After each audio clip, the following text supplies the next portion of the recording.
성경 말씀 사도행전 보겠습니다. 26장 24절부터 32절 끝절까지입니다.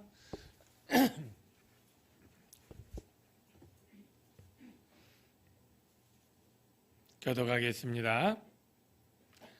바울이 이같이 변명하매 벳소가 크게 소리내어 이르되 바울아 네가 미쳤도다. 내 많은 학문이 너를 미치게 한다 하니 바울이 이르되 베스도 각하여 내가 미친 것이 아니요 참되고 온전한 말을 하나이다. 왕께서는 이 일을 아시기로 내가 왕께 담대히 말하노니 이 일에 하나라도 아시지 못함이 없는 줄 믿나이다. 이 일은 한쪽 구석에서 행한 것이 아니니이다. 아그리빠 왕이여 선지자를 믿으시나이까? 믿으시는 줄 아나이다. 아그리빠가 바울에게 이르되 내가 적은 말로 나를 권하여 그리스도인이 되게 하려 하는도다. 바울이 이르되 말이 적으나 많으나 당신뿐만 아니라 오늘 내 말을 듣는 모든 사람도 다 이렇게 결박된 것 외에는 나와 같이 되기를 하나님께 원하나이다 하니라. 왕과 총독과 번이게와 그 함께 앉은 사람들이 다 일어나서 물러가 서로 말하되 이 사람은 사형이나 결박을 당할 만한 행위가 없다 하더라. 다 같이요. 이에 아그리빠가 베스도에게 이르되 이 사람이 만일 가이사에게 상소하지 아니하였더라면 석방될 수 있을 뻔하였다 하니라. 아멘. 먼저 우리 좌우에 계신 분들 미소팀에서 사랑합니다 인사합시다. 사랑합니다. 네, 반갑습니다. 지금 본문 상황은 지난주 이어서 바울이 아그리빠 왕 앞에서 자신의 무고를 주장하면서 변론하는 내용이 됩니다. 오늘 본문은 거의 마지막 끝에 해당이 되고 이로써 바울이 무고하다는 것을 많은 사람들이 인정하고 사형이나 결박당할 일이 없다. 저가 가이사에게 상소하지 않아도 석방될 수 있을 뻔하였다라고 하는 판결이 나오는 그러한 변론의 말미에 해당됩니다. 그런데 이 오늘 본문 가운데 두 가지 내용 가운데 우리의 마음을 감동시키고 영적 교훈이 있어 두 가지를 설명을 하려고 하는데요. 바울이 변론을 한창 뜨겁게 하는 이 클라이막스, 하이라이트가 무엇이냐면 내가 믿는 것은 바로 선지자들과 모세가 반드시 되리라고 말한 것뿐이다. 그 내용이 무엇입니까? 바로 그리스도가 오신다. 구원자로. 그 그리스도는 왕으로 오신 그리스도가 아니라 종처럼 고난당하고 섬기는 그리스도고 그의 죽음은 바로 우리의 죄사함을 주고 속량하는 죽음이고 하나님은 그를 다시 살리실 것이고 믿는 자를 동일하게 부활과 영생의 복을 은혜로 주실 것이다. 이게 자신이 전하는 이러한 복음의 요지인 것이고 이것이 로마법이나 어떠한 단체를 위해하는 것이 전혀 아닌 것을 그렇게 강조하여 변론을 하고 있었을 때에 베스도가 갑자기 더 이상 듣지 못하겠다는 그러한 심경으로 소리를 치는 것입니다. 뭐라고요? 바울아, 네가 미쳤다. 네 많은 학문이 너를 미치게 한다. 이렇게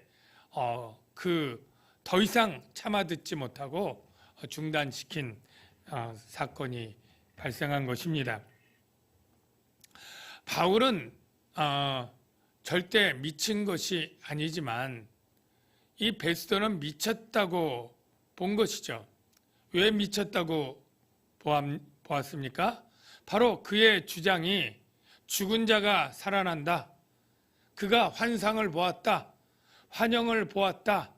이런 것이 미친 자의 그러한 행동이라는 것이죠. 우리 현대에도 정신병이 참 많이 더 드러나게 되는데 그 중에 이제 조증에 해당되는 경우에는 과대망상, 피해망상. 그래서 자꾸 누가 나를 해친다, 누가 나를 뭐라고 얘기를 한다, 뭐 이런 그러한 증상들을 얘기하는데 이 증상을 헬라어 원어로 마니아라고 합니다. 마니아.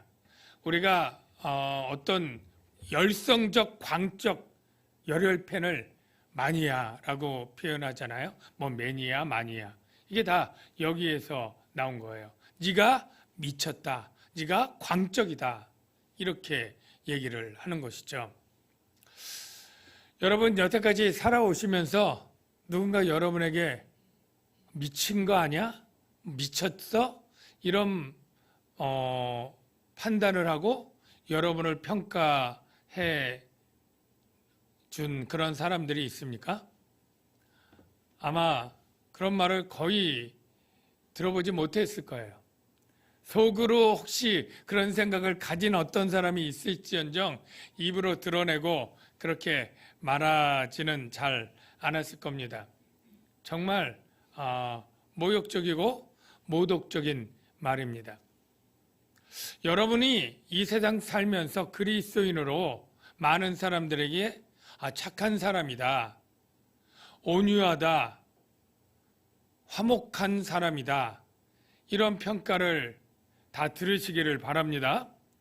그런데 제가 말씀드린 것은 때로는 미쳤다라는 말도 여러분 들으시길 바랍니다. 들으셔야 합니다. 제가 얼마 전에 유튜브로 어느 청년의 간증 영상을 보았는데 자기가 처음 20대 교회를 갔다가 첫 예배에 은혜를 받았는데 이 마음이 너무 편안해지고 자기 안에 있는 굉장히 솟아오르는 이런 정욕들이 참 십자가로 눌려주는 그런 은혜를 받았다고 합니다. 그리고 집에 돌아와서 살면 다시 그 욕정이 올라와서 굉장히 힘들어졌는데 다시 예배에 가면 그게 사라져서 편안하고, 이러다 보니까 예배를 많이 가야 되겠다 이런 생각이 들었다고 합니다. 그래서 교회를 보니까 주일 오전뿐 아니라 오후에도 예배가 있네. 오후에도 가고, 좀 갔더니 수요일도 있네. 수요일도 가고, 보니까 매일 새벽도 있네. 새벽도 갔답니다. 그랬더니 주위에서 뭐라고 소문이 났습니까? 얼마 안 된 광신도, 이렇게 소문이 났다는 얘기가 있어요.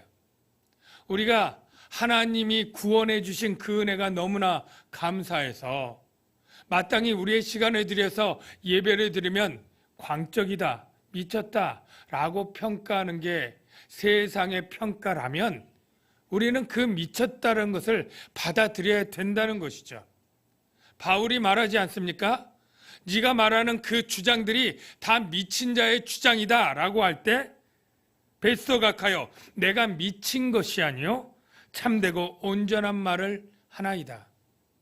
우리가 만약에 눈이 하나밖에 없는 사람들만 사는 마을에 눈이 2개 있는데 들어갔더니 괴물 취급을 하고 이상하다라고 한다고, 그래 난 이상한 거야, 그래서 나도 눈을 빼내어 그들과 동일하게 하는 것이 정상적인 일이겠습니까? 그것은 아니죠. 네. 우리가 그렇게 복음이 예수가 죽었다가 부활했고 그가 그리스도고 하나님이고 이러한 주장이 세상에 미친 자의 주장처럼 들린다고 할 때 우리는 그것을 받아들여야지, 그들이 이해할 만하도록 미친 자의 주장이라고까지 하니까 내가 조금 완화시켜야 되겠어, 내 주장을 좀 숨기거나 완곡하게 해야 되겠어, 그래서 미친 자라는 소리는 듣지 말아야 되겠어, 이런 생각은 오히려 잘못된 것이죠. 여러분, 독일의 신학이 일찍이 발달을 해서 현대 신학 사조의 주류가 되었는데, 그 신학 사상 중에 비신화화라고 하는 사상이 있습니다. 이것은 무엇이냐면 성경의 신화적인 요소를 빼내어서 오히려 많은 이성적이고 합리적인 것을 좋아하는 사람들에게 걸맞게 전도를 하자라는 것입니다. 그래서 몇 가지 예를 들면 이런 것이죠. 예수님이 오병이어의 기적, 물고기 2마리와 보리떡 5개로 5,000명을 먹이고 12광지리를 남겼다. 이거는 예수님이 하나님이시고 신적인 전능한 분이라고 하는 표적이고 사인이지 않습니까? 우리가 그 사실을 읽고 예수님은 하나님이시고 우리에게 생명의 떡을 주시는 구원자라고 믿으면 돼요. 그런데 지레 세상 사람들이 이걸 어떻게 믿겠어? 이러면서 그들이 이성적으로 믿을 수 있도록 우리가 이렇게 변화시켜서 설득을 하자라고 비신화화를 하기 위해서 원래 이 수천 명의 사람들이 다 도시락을 싸갖고 왔는데 참 자기 도시락 먼저 꺼냈다가 뺏길 수도 있고 또 못 가져온 사람들이 먹을까봐 군침을 흘릴 수도 있고 해서 주저주저 못하는데 순진한 아이가 그것도 모르고 먼저 자기 것에 딱 도시락을 꺼내놓으니까 그걸 본 어른들이 부끄러워서 이제 자기 것도 다 서로 꺼내놓으니까 오히려 풍성히 먹고도 12광주리가 남았다. 이런 식으로 짜 맞춰서 해석을 하는 거예요.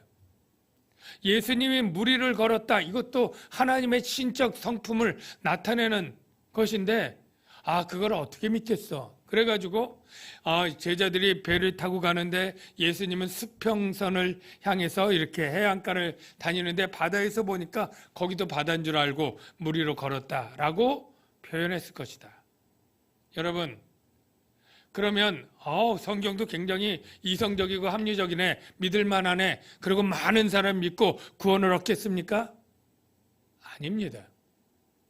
우리는 때로는 정말로 이 복음이 가지고 있는 하나님이 사람이 되는 것, 비합리적이죠. 초자연적이죠. 예수님이 공생의 귀신을 쫓고 수많은 병을 고치고 기적을 일으킨 것, 이성적으로는 도저히 납득이 안 되는 기적적인 사건들이죠.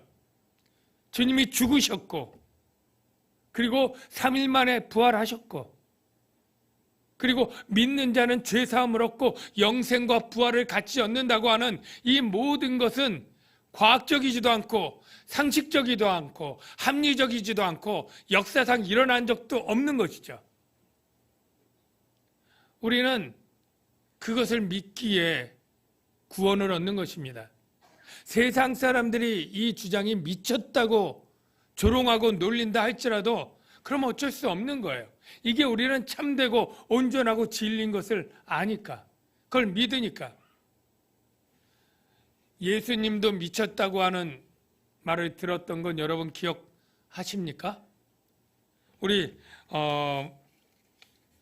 마태복음 3장 21절, 예수의 친족들이 그를 듣고 그를 붙들러 나오니 이는 그가 미쳤다 하밀러라. 예루살렘에서 내려온 서기관들은 그가 바알세불이 짚였다 하며 또 귀신의 왕을 힘입어 귀신을 쫓아낸다 하니 이는 그들이 말하기를 더러운 귀신이 들렸다 하밀어라. 예수님 당시에 예수님이 전하는 말, 내가 하나님이다, 이런 예수님이 이 하나님의 선언 같은 말씀들을 하고 기적을 일으킬 때 사람들이 예수님이 미쳤다, 또는 기적을 행하는 것은 귀신이 들려서 귀신의 힘으로 기적을 행하는 거다, 이런 말을 들었다는 거예요. 그러면 그리스도를 따라가는 우리들이 예수님을 똑같이 따라할 때 미쳤다라는 말을 듣는 것이 비정상이 아니고 정상인 거예요. 우리는 귀신 들리진 않았습니다. 그러나 우리는 성령 들렸습니다. 믿습니까? 왜 여러분 성령이 우리에게 오셨느냐 하면 생명을 주시기 위해서인 것 분명한데요. 성령은요, 진리의 영이라 하나님의 비밀을 우리에게 알려주는 영입니다. 그러니까 이 성령을 받지 않으면요, 하나님의 영적인 비밀을 들어도 알지 못하고 보아도 보지 못합니다. 예. 여러분, 사도 바울이 그렇게 우리가 성령 받아서 하나님의 은혜의 비밀을 알게 되었다는 사실을 분명하게 고린도전서 3장 이하에 설명을 해주고 있는데요. 보십시오. 우리가 세상의 영을 받지 아니하고, 저와 여러분은 세상의 영, 사탄의 영, 이 세상의 영적인 존재가 다스리는 것은 사단의 영입니다. 그 영을 받지 아니하고 우리는 뭘 받았어요? 하나님으로부터 온 영을 받았다. 여러분, 하나님으로부터 온 영 딱 하나예요. 뭡니까? 성령이죠. 근데 성령을 주신 이유를 이렇게 말해요. 이는, 이유죠. 우리로 하여금 하나님께서 우리에게 은혜로 주신 것들을 알게 하려. 하나님이 우리에게 주신 것들이 뭐예요? 예수 그리스도 주셨죠. 그래서 죄사함 주셨죠. 믿는 자에게 부활과 영생 주셨죠. 이게 다 은혜로 주신 것들인데 이거를 성령 받아야 알게 된다는 거예요.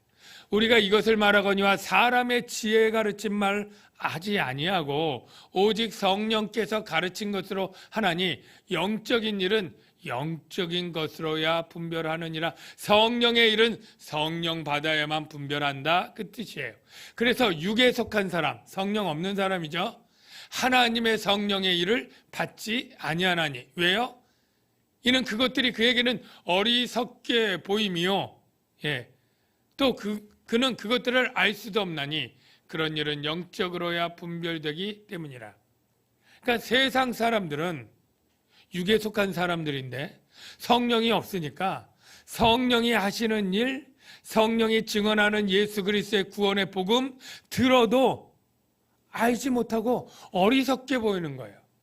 십자가의 도가 멸망하는 자들, 그들에게 미련하게 보이는 것과 똑같은 것이죠.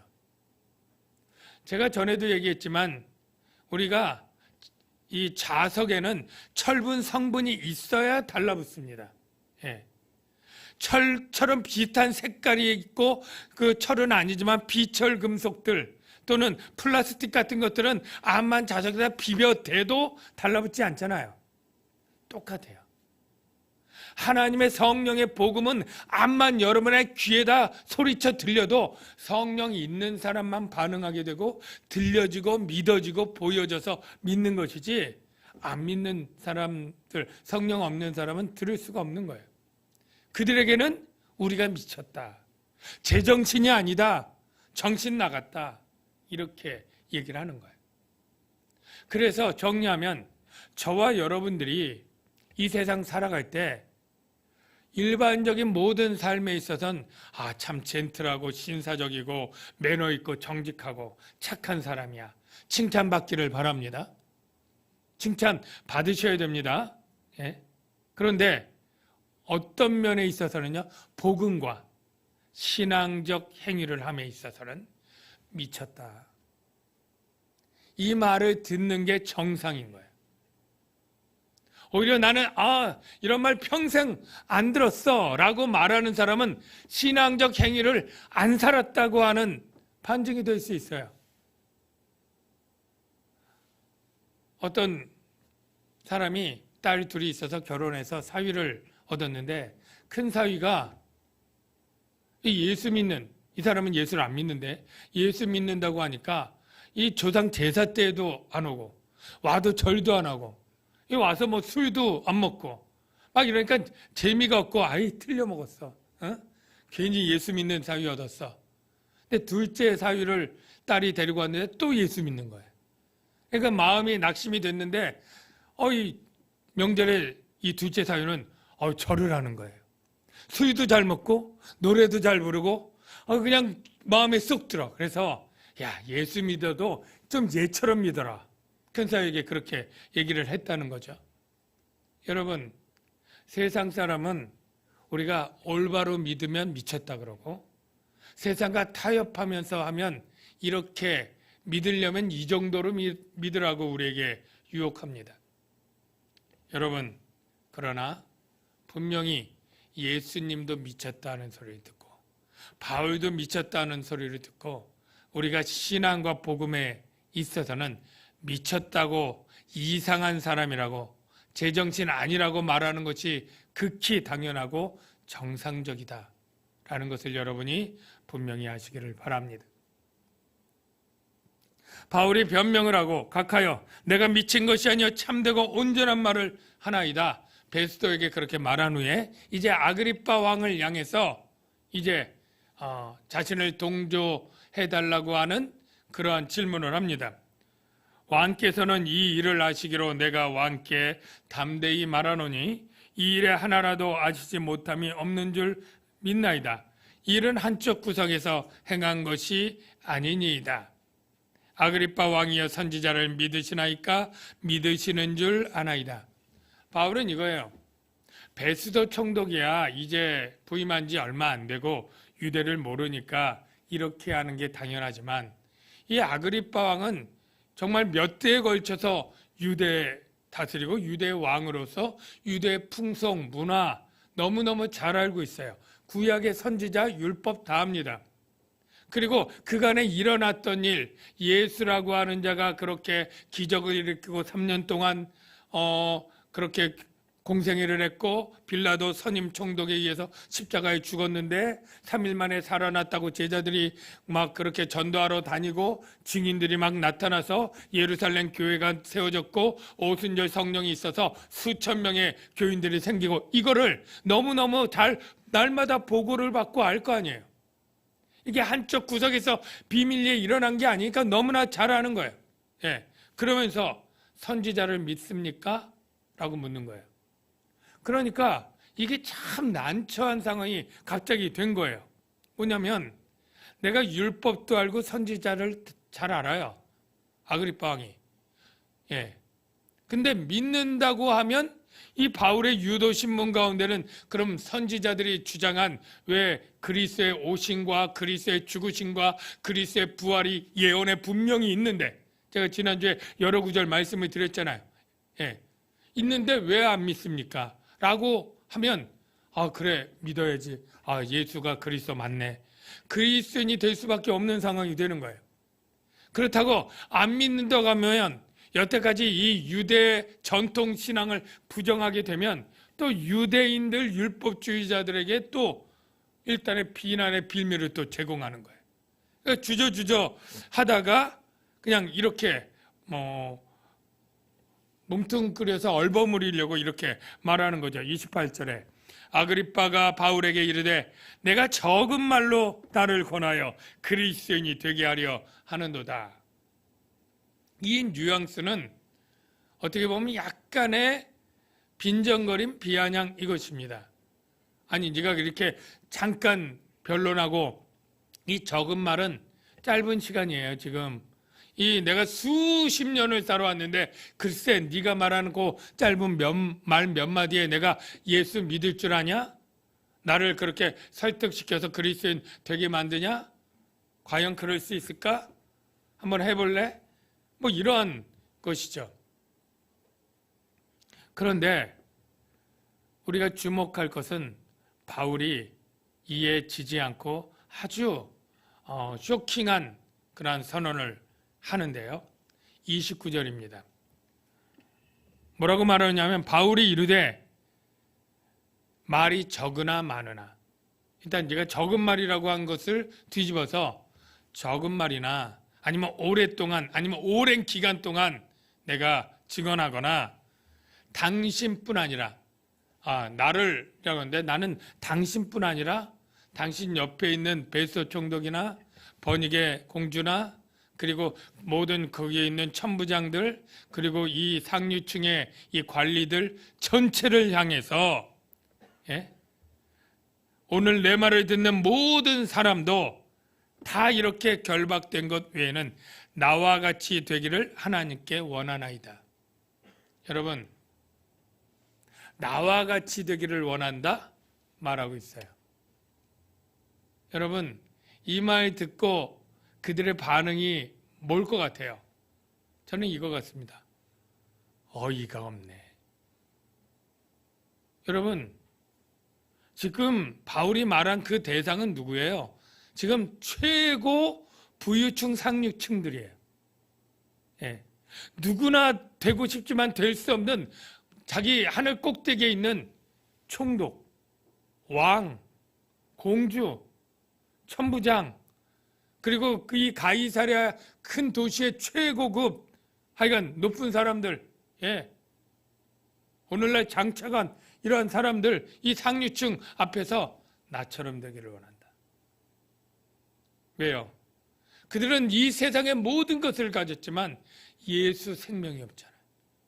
바울은 모든 것이 없지만 예수 생명이 있잖아요. 누가 더 좋은 위치에 있다는 겁니까? 누가 더 영광스러운 위치에 있다는 것입니까? 바울은 자신이 더 복되고 영광스럽고 내 자리에 당신들이 흠모하고 와야 될 그러한 위치에 내가 있다. 나와 같이 되기를 바란다. 일개 가난뱅이처럼 보이고 거지처럼 이 수감생활 수년 동안 옥고를 치르고 있는 바울이 이것 외에는 나와 같이 되기를 원한다. 여러분, 혹시 세상 친구들 만날 때가 여러분 있을 것 아니에요? 그 중에서 혹시 가장 잘된 친구들만 모였다고 칩시다. 그래서 그냥 집이 강남 아파트인데 25억에 샀는데 40억이 됐다는 얘기를 하고, 차가 이건 외제차, 그 이름도 잘 모르는 고급차 타고, 연봉이 1, 2억 이상 억대 연봉이고, 결혼한 사돈 가문은 병원장 가문이고, 아니면 판검사 사위가 있고, 의사 집안이고, 이렇게 요즘 세상 사람들이 부러워하는 그러한 어떤 계층에 있는 사람들, 이런 거 쭉 자랑할 때, 에이, 상관없어. 난 예수 믿으니까. 이렇게 자랑하면서 여러분 나올 수 있습니까? 그런 거 다 소용없어. 예수 안 믿으면 다 소용없어. 나는 다 없어도 예수 믿는 이게 정말 좋아 라고 자신 있게 그들에게 말할 수 있습니까? 아마 못할 거예요. 왜 못해요? 말해도 그들이 콧방귀도 뭐라고 표현해요? 콧방귀 끼드고 정말 듣지 않을 것이니까. 그런데 우리가 그렇게 해야 되는 것입니다. 여러분, 에스겔 선지자에게 하나님이 주신 말씀이 참 연관된 말씀인데요. 이런 말씀이에요. 패역한 백성들에게 네가 말할 때 그들이 절대 안 듣는다. 그렇다고 너는 포기하지 말고 낙심하지 말고 두려워하지 말고 해라. 인자야, 내가 너를 이스라엘 자손에게 보내노라. 이 자손은 얼굴이 뻔뻔하고 마음이 굳은 자니라. 너는 그들에게 이르기를 주 여호와의 말씀이 이러하시다. 복음을 말하죠. 하라. 그들은 패역한 족속이라. 그들은 패역한 족속이라도 그 말을 두려워하지 말며 그 얼굴을 무서워하지 말지어다. 그들이 듣든지 아니 듣든지 조롱하든지 콧방귀 끼든지 너는 내 말로 고할지니라. 여러분, 우리는 콧방귀 끼고 듣지 않을 세상 가운데 있지만, 전에도 믿지 않을 친구들이고 하지만 우리는 예수 없으면 그런 거 다 소용없다. 예수 믿는 나처럼 가난하고 비록 힘없고 그냥 서민 중에 서민처럼 살아가는 이 고달픈 세상 살이라도 예수 믿는 나처럼 너희들이 되기를 나는 바란다 라고 당당하게 복음을 전하는 저와 여러분이 되어야 될 줄로 믿습니다. 기도합니다. 하나님 아버지, 예수 안에 있는 생명이, 복음이 너무나 소중하고 가치 있지만 세상 사람들은 알지 못하고 비웃고 조롱합니다.